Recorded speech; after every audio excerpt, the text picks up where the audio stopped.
759번째 책 소개입니다. 책에서 일부 내용을 발췌하여 소개드립니다. 책 제목, 영원으로 시작하는 60일 완성 무조건 모이는 돈 버는 습관. 저자 박지수. 출판일 2023년 12월 20일. 상상 빌더 한 줄 요약. 누구나 돈을 모을 수 있다. 책 소개. 손실 없이 무조건 돈이 모이는 60일 습관 프로젝트. 나보다 적게 버는데 벌써 목돈을 모은 사람이 있다. 반대로 나보다 연봉은 높지만 투자에 실패하여 통장이 텅텅 빈 사람도 있다. 누구나 재테크에 관심은 있지만 그 결과는 천차만별. 그렇다면 돈을 모으는 사람과 잃는 사람의 차이는 무엇일까? 60일 완성 무조건 모이는 돈 버는 습관의 저자 박지수는 바로 습관에 달렸다고 말한다. 경제교육기업 레비스쿨을 운영하는 저자는 지난 수년간 개인과 기업을 대상으로 재테크 교육을 해왔고 수강 이후로 인생이 크게 바뀌는 수강생들을 목격했다. 그들의 공통점은 무엇이었을까? 그들은 조급해하지 않고 특정 투자에만 집중하지 않았으며 생활 습관 자체를 바꾸려고 노력했다. 기초부터 차근히 쌓으려는 사람일수록 오히려 인생은 빠르게 변화한 것이다. 저자는 누구나 좋은 습관을 만들면 돈을 모을 수 있다는 경험을 하면서 그 과정을 돕는 로드맵의 필요성을 느꼈다. 돈 모으는 습관 만들기의 우선순위와 순서를 따진 후 어렵고 복잡한 내용을 쉽게 풀고 본질과 핵심만 뽑아서 단순화한 뒤 배열했다. 정리해보니 딱 60일만 집중하면 된다는 결론을 내리게 되었는데 그것이 바로 이 책 60일 완성 무조건 모이는 돈 버는 습관이다. 저자 소개. 저자 박지수. 사업가. 경제를 모르고 숫자에 약해도 누구나 돈 모으는 습관만 잘 들이면 원하는 인생을 살 수 있다고 믿는다. 습관을 만들기 위해 필요한 것은 단 60일. 매일 5분씩 60일간 이 책에서 소개하는 벌고 아끼고 불리는 습관을 따라 하다 보면 저절로 돈이 모이는 평생 습관을 만들 수 있다. 돈 모으기에 늦은 때란 없다. 지금 당장 모은 자산이 없어도 괜찮다. 좋은 습관을 들이고 기초 지식부터 탄탄히 쌓아간다면 수입과 상관없이 반드시 목돈을 모을 수 있을 테니까. 책에서 얻은 내용. 돈을 모으는 데에도 순서가 있다. 벌고, 아끼고, 불리는 단계별 습관 만들기의 힘. 자신의 소비 습관을 돌아보고 돈에 대한 가치관을 건강하게 확립하면서 저절로 돈이 모이는 체질을 만드는 데 드는 시간은 단 60일. 이 책은 단기에 일시적으로 수익을 내는 투자법이 아닌 지속 가능하면서 근본적인 재테크 해결책을 제시한다. STP1 마인드셋, 물건, 시간, 정보, 마음 정리. STP2 체질 개선, 벌고, 아끼고, 불리는 습관 만들기.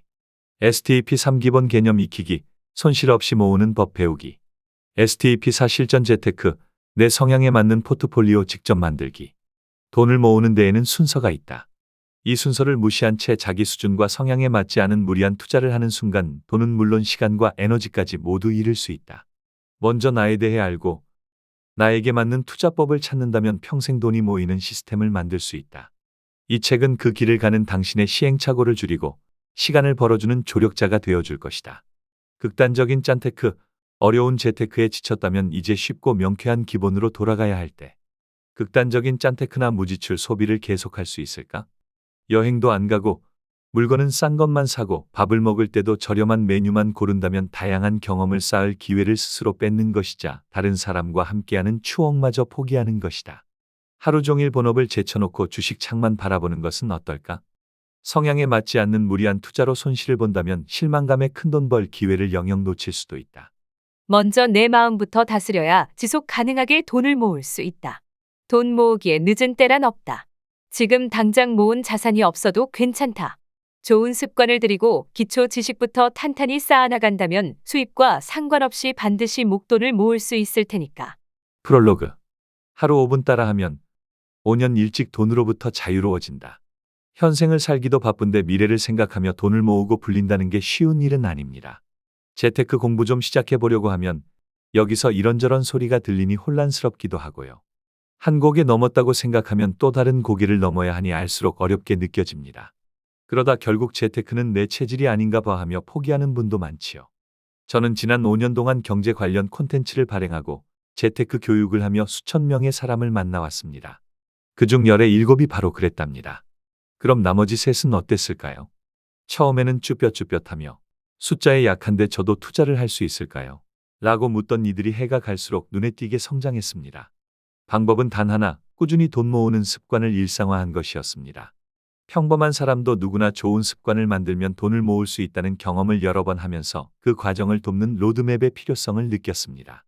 돈 모으는 습관 만들기의 우선순위와 순서를 따진 후 어렵고 복잡한 내용을 쉽게 풀고 본질과 핵심만 뽑아서 단순화한 뒤 배열했습니다. 그렇게 정리해보니 딱 60일이면 되겠더라고요. 60일만 집중하면 누구나 돈이 모이는 습관을 만들 수 있습니다. 이 책은 재테크의 기본부터 실전까지 단계별로 배울 수 있는 가이드북입니다. 순서대로 마인드셋 15일, 체질 개선 12일, 기본 개념 익히기 17일, 실전 재테크 16일을 따라 하다 보면 자신만의 스타일을 찾아서 편안하고 안정적으로 재테크 습관을 만들어갈 수 있답니다. 재테크가 어렵고 복잡하다는 생각은 버리세요. 지금까지 제대로 배우지 못해 그런 것일 뿐이니까요. 또 책을 따라 했다가 실패해도 실망하지 마세요. 1년은 365일이니 6번은 다시 도전할 수 있으니까요. 그럼 다 같이 첫날부터 시작해 볼까요? 마인드셋. 우리는 가끔 헷갈릴 때가 있습니다.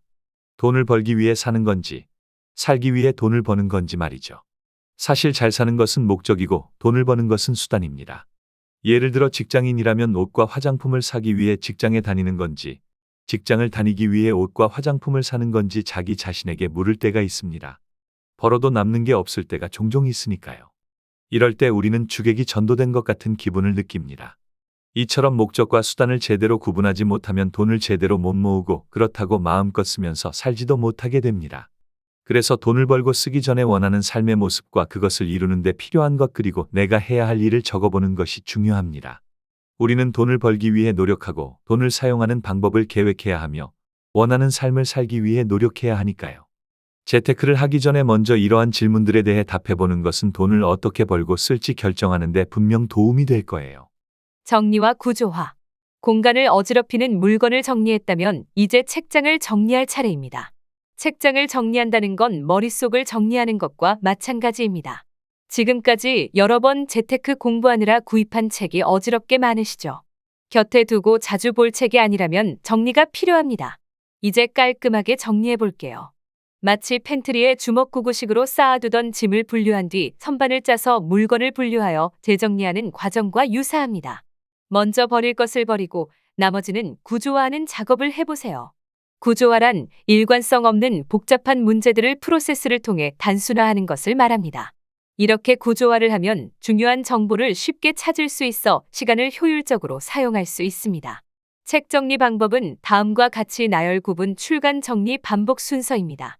순서를 기억하면서 가지고 있는 책들을 정리하면서 함께 적어볼까요? 책 정리 순서. 나열. 무의식 중에 책장을 어지럽히던 책을 모두 꺼내보세요.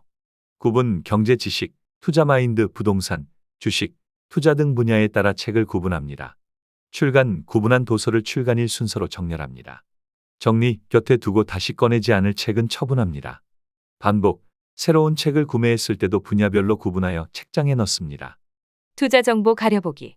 투자를 위한 정보는 무수히 많습니다. 자고 일어나면 밤새 생산된 정보들이 매체별로 쏟아져 나오죠. 그 많은 정보 속에서 진실과 거짓을 구분하고 쓸모 있는 것과 없는 것을 구분하는 작업에도 많은 시간과 에너지가 소비됩니다. 결국 나는 이 많은 정보를 처리할 능력이 없는 사람이다라고 생각하겠죠. 정보 자체에 무감해지기도 합니다. 그렇기에 몇 가지 신뢰할 만한 경로를 세팅하고 맥락적 사고를 통해 인사이트를 찾으려 노력하는 게 좋습니다. 불필요한 유튜버나 SNS 구독은 지우고 관심 있게 봐야 할 몇 가지 정보 채널을 확정해 볼까요?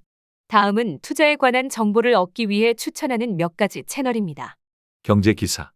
텍스트 기반의 콘텐츠는 빠르고 쉽게 정보를 얻을 수 있고 스크랩하기 좋다는 장점이 있습니다. 각종 온라인 뉴스 사이트 또는 신문 구독을 통해 신속하고 신뢰감 있는 정보를 얻을 수 있습니다. 투자 전문 유튜브. 투자 전문 유튜브 채널은 투자에 대한 전문적인 지식을 쉽게 풀어서 제공해 줍니다. 대표적인 투자 전문 유튜브 채널로는 슈카월드, 3프로TV, 소수몽키 등이 있습니다. 뉴스레터. 경제 뉴스레터는 경제 분야의 최신 뉴스와 정보를 이메일로 제공하는 서비스입니다. 다양한 주제와 깊이 있는 분석을 제공하며 독자들의 경제 지식과 인사이트를 향상시키는 데 도움을 줍니다. 무료 또는 유료로 제공하며 대표적인 뉴스레터로는 레빗노트, 미라클레터, 푸딩, 위클리 비즈 등이 있습니다. 공공금융기관. 공공기관에서는 객관적이고 신뢰할 만한 경제 교육 콘텐츠를 동영상, 웹툰, PDF 등으로 제공하고 있습니다. 금융감독원, 한국거래소, 한국은행, KDI 한국개발연구원 사이트 등을 참고하세요. 민간 금융기관, 증권사, 은행, 보험사 등에서는 SNS, 유튜브 등 다양한 플랫폼을 통해 재테크 정보를 제공하고 있습니다. 투자 교육 자료와 동영상, 리서치 보고서 등이 고객 눈높이에 맞춰 준비되어 있으니 거래하는 금융사 사이트를 챙겨보는 것도 좋습니다. 가장 큰 리스크는 재테크를 하지 않는 것. 다음에 표를 예쁘게 출력해서 보이는 곳에 두고 매일 봅니다. 훌륭한 연주자도 매일 악기를 연습하고 훌륭한 운동선수가 매일 몸풀기와 기본 동작을 연습하는 것처럼 재테크에 임하는 우리도 매일 최소한의 기본기를 익히면 좋지 않을까요? 돈 모으기 불변의 10가지 진리. 부자가 된 후에는 예금만 해도 되지만 지금은 저축과 투자를 병행해야 한다. 자산 배분은 시간을 많이 확보할수록 유리하다. 일찍 세팅하고 리밸런싱 투자 상품 비중을 조절하여 수익을 높이려는 과정하자. 변동성은 지나친 기대와 실망이 혼재하기 때문에 나타나는 현상일 뿐이다. 장기 적립식 투자로 변동성의 파고를 넘어서자. 투자는 불안정하기 때문에 자신의 성향에 맞는 수준에서 해야 한다. 시장을 떠났다가 돌아오면 다시 따라가기 힘들다. 조정 국면은 매력적이고 두근거리는 순간이다. 테마주 주제에 따라 상승세를 타는 주식에 귀를 닫고 눈을 감자. 저건 내 것이 아니다. 배당금은 황금알이다. 다시 주식에 재투자하여 거위 수를 늘리자. 수익과 배당, 이자는 내 삶을 윤택하게 해준다. 통계청의 자료 2022년 국민대차대조표 잠정에 따르면 가구당 순자산은 5억 2071만 원이었다고 합니다. 이를 모두 은행에 넣는다고 가정했을 때 받는 세후 이자 연 3% 기준은 1,322만 원이고 12개월로 나누면 한 달에 110만 원입니다. 그러니 우리 대부분은 가지고 있는 자산에서 나오는 이자만으로는 살기 어렵다는 뜻이죠. 그래서 소득이 있을 때 저축과 투자를 병행해야만 합니다. 이 단순한 논리를 빨리 깨달을수록 좋습니다.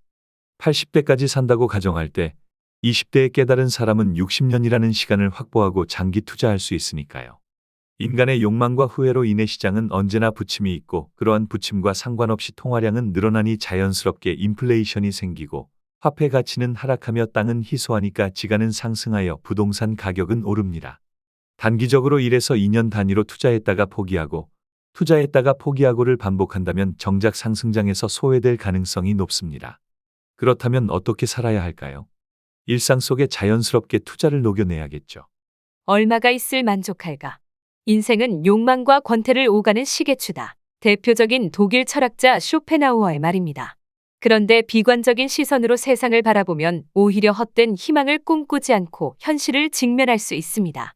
그의 사상이 잘 표현된 저서 쇼펜하우어의 행복론과 인생론의 문장 하나를 소개하겠습니다. 젊은 시절을 방해하고 불행하게 만드는 것은 행복은 꼭 손에 넣어야 하는 것이라는 확고한 가정 아래 행복 사냥에 나서는 일이다. 여기서부터 희망은 늘 좌절하기만 하고 그로 인해서 불만이 생겨난다. 끊임없이 갈구하는 욕망을 충족시키지 못했을 때 결핍감으로 괴로워합니다. 그러나 막상 충족되더라도 만족감과 행복감은 그리 오래가지 않습니다. 다시 권태가 찾아오죠. 투자도 마찬가지입니다. 투자도 욕망과 권태를 오가는 시계추다. 수익을 더 내고 싶어 공부도 열심히 하고 나만 모르는 정보가 있을까봐 찾으러 다니고 매도 매수 버튼을 열심히 누르며 수익이라는 욕망을 채우려고 애썼습니다. 하지만 막상 주식시장은 여러 변수 때문에 상승과 하락 사이를 오갑니다. 마치 시계추처럼 말입니다. 손실이 있으면 수익도 있는 법입니다. 이리저리 오고 가더라도 그만두지 마세요. 시계추가 멈추면 시계도 멈춥니다. 우리의 인생이 멈추지 않듯이 투자도 멈추지 않아야 합니다. 채권이란 정부, 공공단체와 주식회사 등이 일반인으로부터 비교적 거액의 자금을 일시에 조달하기 위해 발행하는 차용증서입니다. 말 그대로 빚을 나타내는 증서죠. 채권도 일종의 문서인데 어떻게 거래하는지 궁금하실 겁니다. 쉽게 생각하면 아파트 분양권과 비슷해요. 아파트의 경우 분양권을 사고 팔기도 하죠. 인기가 많은 아파트는 피 프리미엄을 붙여 높은 가격에 팔고 반대로 마피 마이너스 프리미엄로 처분하기도 합니다. 분양권과 채권도 큰 범위에서 유사한 개념입니다. 채권도 인기가 많아 수요가 높으면 비싼 값에 팔고 수요가 없으면 할인해서 파니까요. 먼저 채권을 발행하는 기관이나 기업은 이자를 얼마 줄 테니 대신 언제까지 원금을 갚으세요라는 내용을 채권에 기록합니다. 이렇게 처음에 기록한 확정 이자를 표면 금리라고 합니다. 즉, 표면 금리란 채권의 만기까지 지급해야 하는 총 이자 비율이에요. 하지만 표면 금리가 채권의 실제 수익률을 의미하지는 않습니다. 채권의 실제 수익률은 시장 금리, 채권의 만기, 채권의 신용등급 등의 요인에 따라 달라질 수 있으니까요. 일반적으로 채권 이자는 채권 보유자에게 표면 금리만큼 정해진 일자에 지급됩니다. 그래서 투자자는 만기까지 채권을 보유하지 않고 다른 사람에게 팔 수 있습니다. 이 점이 예금과 다른 부분이죠. 채권을 사는 입장은 어떨까요? 당연히 수익률을 계산해보고 채권을 매입합니다. 채권 수익률이란 채권 투자로 미래에 획득 가능한 모든 투자 수익을 현재 채권 값으로 나눈 값입니다. 이러한 채권 수익률은 투자 성과를 측정할 수 있기 때문에 일반적으로 채권 금리라고 부릅니다. 채권은 발행한 이후부터는 표면 금리가 아닌 채권 금리 수익률을 더 중요하게 여긴답니다. 예금은 정해진 금리 외의 수익을 기대할 수는 없습니다. 하지만 채권은 할인가로 구입할 수 있기 때문에 표면 금리 이상의 수익을 기대할 수도 있습니다. 또 만기 이전에도 대부분 분기 또는 반기별 이자를 받을 수 있기 때문에 꾸준한 현금 흐름을 만들 수 있는 장점도 있습니다. 그렇기에 통상적으로 채권 금리는 예금 금리보다 높습니다. 또 채권 발행의 대상이 안정된 국가 혹은 신용도 높은 회사일수록 안전한 투자에 속합니다. 당연한 이야기이지만 그런 곳은 부도가 나서 채권 가치가 떨어질 염려가 적기 때문이죠. 채권 값은 언제 오르고 언제 떨어질까? 채권 값은 한국은행이 발표하는 기준 금리와 밀접한 관계가 있습니다. 예를 들어 액면가 100만 원의 표면 금리 7%, 만기 1년짜리 채권이 있다고 해볼게요. 현재 기준 금리가 6%에서 4%로 떨어지면 앞으로 나올 채권 표면 금리는 5% 수준이 예상됩니다. 그러니 기존의 7%짜리 채권의 인기는 올라갈 겁니다. 102만 원을 불러도 사려는 사람들이 손을 들 겁니다. 반대로 기준 금리가 6%에서 9%로 오르면 앞으로 나올 채권 표면 금리는 10% 정도가 될 것입니다. 그렇다면 기존의 7%짜리 채권 가치는 떨어지겠죠. 할인해서라도 빨리 팔고 싶어집니다. 98만 원을 불러도 쉽게 판매가 안 될 수 있습니다. 이처럼 기준 금리와 채권 값은 반비례 관계에 있습니다. 따라서 채권에 투자하려 한다면 기준 금리 변동에 따른 채권 값 움직임을 유심히 살펴보는 게 좋습니다. 부동산 사이클. 시장 참여자가 많아야 부동산 시장은 상승장으로 넘어갑니다. 이는 어떻게 확인할 수 있을까요? 대출이자 부담이 없는 사람, 갭 투자에 용기 낼 사람, 정책적 기대를 더하지 않을 사람이 시장에 얼마나 참여하는지 확인해야 합니다. 하나씩 설명해 볼게요. 전세 시장 들여다보기. 실수요자들이 주택 구입을 미루면 전세가율이 상승합니다. 그리고 전세가와 매매가가 점점 가까워질수록 갭 투자 수요가 발생합니다. 갭 투자란 시세 차익을 목적으로 매매가와 전세가의 차익갭만으로 투자하는 것을 말합니다. 2014에서 2016년 전세가는 매매가의 80%에 육박하며 갭 투자가 많았습니다. 다시 한번 전세난이 와야 갭 투자 수요가 시장에 들어올 수 있겠죠. 물론 예전에 비해 돈의 가치가 떨어졌으니 좋은 지역에서 1에서 2억 원을 가지고 갭 투자하기는 어렵겠지만 역전세 난 뒤에는 항상 기회가 온다는 부동산 사이클은 다르지 않을 것 같습니다. 대출 수요 예측하기. 전액 현금으로 집을 사는 사람은 극히 드뭅니다. 주택담보대출 금리가 6에서 8%까지 올라도 부동산 가격이 더 뛸 수 있다는 기대가 있으면 주택담보대출은 증가합니다. 연소득이 1억 3천만 원인 가구가 5억 원을 대출받아 10억 원짜리 아파트를 산다고 가정해 볼게요. 연간 대출 이자가 7%면 이자만 연 3,500만 원입니다. 월 300만 원씩 이자를 내야 한다는 뜻이죠. 그런데 집값이 앞으로 최소 2년은 유지될 것 같다면 이자 비용 7천만 원은 사라지는 돈입니다. 그럴 거면 전세로 살다가 2년 뒤에 집을 사는 게 낫다는 결론에 이르겠죠. 이렇게 계산기를 다 두들겨 본 사람들이 결론을 내고 매매 시장에 진입하는 때를 봐야 합니다. 추가 규제에 대한 기대감 확인하기. 정부가 부동산 시장 거래 활성화를 위해 규제 정책을 풀어줄 때가 있습니다. 시장은 정부가 부동산 규제에서 완화로 정책을 바꾸면 좋아합니다. 이번에는 어떤 규제를 얼마나 더 풀어줄까 기대하게 됩니다. 이왕이면 더 좋은 조건, 더 저렴한 가격으로 사고 싶은 게 사람 마음이니까요. 정부는 대출 규제를 풀어주는 것을 시작으로 정책 대출 상품, 양도세 특례법, 토지 거래 허가제 해제 등을 규제 완화 카드로 내놓을 수 있습니다. 이럴 때 시장 참여자가 늘어날 수 있다는 것을 기억하세요. 안정적 달러 투자. 요즘 달러에 투자하는 사람들이 늘고 있습니다. 달러 투자는 아주 간단합니다. 원화 가치가 낮을 때 달러로 환전해 뒀다가 원가 가치가 오르면 되팔면 되니까요. 그런데 왜 사람들은 달러에 투자할까요? 이유는 세 가지를 들 수 있습니다. 첫째, 원화에 비해 안정성이 높습니다. 달러는 전 세계에서 가장 많이 사용되는 화폐 중 하나입니다. 미국의 경제 규모와 안정성 때문에 달러는 글로벌 경제에 큰 영향을 미치며 미국 중앙은행인 연방준비제도 Fed의 정책 변화나 경제 지표의 변동에 따라 달러의 가치가 변동됩니다. 그래서 달러는 급격한 가치 하락이나 급상승을 일으키는 일은 적은 편입니다. 주식은 휴지 조각이 될 수 있지만 달러는 미국이 망하지 않는 한 휴지 조각이 될 일은 없겠죠. 둘째, 유동성이 좋습니다. 달러는 전 세계에서 가장 널리 거래되는 화폐 중 하나입니다. 이는 달러의 수요와 공급이 크기 때문이죠. 그래서 세계 어느 나라를 가더라도 달러를 구입하거나 판매하는 것은 매우 편리합니다. 달러는 국제 원유 결제 수단이기 때문에 지속해서 수요가 발생하는 구조입니다. 크게 값어치가 떨어지지 않는다는 거죠. 하방이 단단하게 있다는 건 개인 투자자들에게 심리적으로 안정을 줍니다. 셋째, 양도소득세가 비과세입니다. 기본적으로 달러 투자로 인한 환차익에 대해서는 양도소득세가 없습니다. 비과세라는 뜻이죠. 부동산이나 해외 주식 투자의 경우는 양도소득세가 수익의 20% 이상을 차지하는 경우가 많죠. 그런 면에서 달러 투자는 비과세 투자이기 때문에 절세 면에서 유리합니다.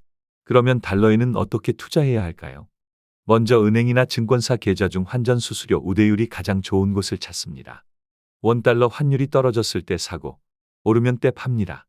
절대 조건 보통 1250원 아래면 사고, 1350원 이상이면 팝니다. 4에서 5년 정도 투자할 수 있는 여력이 된다면 1200원대 아래에서 사고, 1400원대 이상에서 팔 수도 있겠죠.